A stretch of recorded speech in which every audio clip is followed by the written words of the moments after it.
स्वागत है दोस्तों तड़का टेल्स के एक नए एपिसोड में।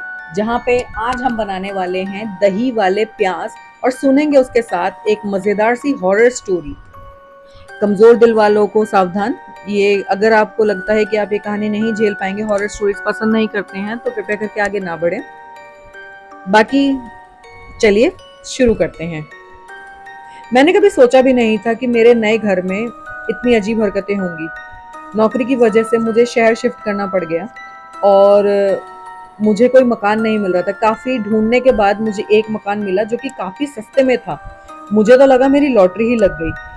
3 मंजिला वो बिल्डिंग थी और सबसे ऊपर वाला मकान मुझे मिला था जहाँ से व्यू बहुत अच्छा था और फ्लैट की भी हालत बहुत ज़्यादा अच्छी थी। शायद हाल ही में बना था, इसलिए काफ़ी नया था। टाइल्स की हालत बहुत अच्छी थी, बाथरूम बहुत साफ सुथरे थे, तो मैं बहुत खुश था। मुझे सच में बहुत अच्छा लग रहा था और ये जो मकान था ये मेरे नए ऑफिस से पास भी था। तो मैंने ज़्यादा सोचा नहीं, मैंने एडवांस दिया और मैं शिफ्ट हो गया। मकान के बाकी जो फ्लोर्स थे वो खाली थे। शायद बहुत समय से वहां कोई नहीं रह रहा था और ये मेरे आने की वजह से ही इसको रेनोवेट कराया गया होगा। छत वाला कमरा था, तो मुझे किसी के डिस्टर्ब करने की भी टेंशन नहीं थी।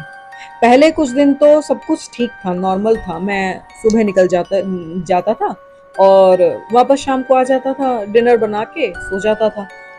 लेकिन जैसे जैसे वक्त बीतता गया, कुछ अजीब अजीब सी चीजें होने लगी। जैसे कभी कभी मुझे छत पर कदमों की आहट सुनाई देने लगी। क्योंकि पास के मकान बहुत नजदीक थे, तो मुझे लगा कि कोई आसपास के मकान के से आवाज आ रही होगी। मैंने कभी इतना ज्यादा गौर नहीं किया इस चीज पे। कभी कभी आधी रात को दरवाजा अपने आप खटखटाता था, मानो कोई बाहर खड़ा हो। मैंने तब भी ज्यादा ध्यान नहीं दिया, मुझे लगा कि हवा होगी। और क्योंकि तीसरा माला था तो मुझे लगा हाँ, ऊपर की वो है, ऊपर ऊपर का मकान है, हो सकता है हवा से खटखटा गया हो। मैं तब भी ध्यान नहीं दिया। अब उसके बाद वाली रात में जो हुआ वो मैं आज भी भूलने की कोशिश करता हूँ, पर मैं भूल नहीं पाता। अगली रात मैं बिस्तर पर लेटा हुआ था और सोने की कोशिश कर रहा था कि अचानक मुझे लगा कि मेरे बिस्तर के सिरहाने पर कुछ ठंडा ठंडा है, जैसे कोई ठंडी सी हवा। मैंने जैसे ही देखा, मुझे लगा कि वहां किसी का चेहरा है, धुंधला सा पीला चेहरा जिसकी आंखें मुझे घूर रही हैं। मेरे पूरे शरीर में सिहरन दौड़ गई, मेरे रोंगटे खड़े हो गए। मैंने लाइट ऑन की पर कोई नहीं था। मेरे पसीने छूट चुके थे। अब इस चीज को कैसे इग्नोर करता मैं नहीं जानता, लेकिन किसको बताता मैं ये भी नहीं जानता। दूसरी रात मैं बिस्तर पर लेटा हुआ था तो मुझे ऐसा लगा कि कमरे में कोई चल रहा है। पहली रात जो हुआ मेरे साथ, मैं उसके डर से अभी उबर भी नहीं पाया था कि ये चीज मेरे लिए एक नई और ज्यादा डरावनी हो गई। ऐसा लग रहा था जैसे कोई धीमे से सांस ले रहा हो, हल्की सी सरसराहट थी। मैंने जल्दी से अपनी आंखें खोली। कमरे में अंधेरा था, मैं पसीने में भीग चुका था। इस बार मेरी हिम्मत नहीं थी कि मैं लाइट जलाकर देखूं। अब मुझे इस घर के बारे में कुछ अजीब सा महसूस होने लगा।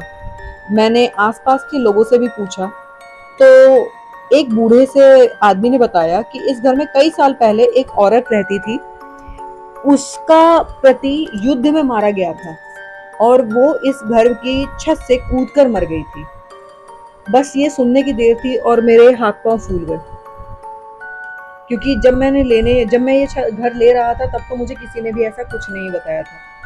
मेरे मेरे तो पैरों के नीचे से जमीन ही खिसक गई। लोग कहते हैं कि उसकी आत्मा अब भी इस घर की छत पर ही भटकती है। उस रात जब मैं छत पर गया, बड़ी ही हिम्मत करके मैं छत पर गया, तो वहां हवा में एक अजीब सी ठंडक थी और मुझे पता था कि ये कोई सितंबर या अक्टूबर की हवा नहीं है, ये कुछ तो अलग है। फिर अचानक से मेरे सामने एक परछाई उभर आई। जैसे ही मैंने उसे ध्यान से देखा, वो गायब हो गई। मैं बहुत डर चुका था। मैं भागते हुए वापस अपने कमरे में आया और दरवाजा बंद कर लिया।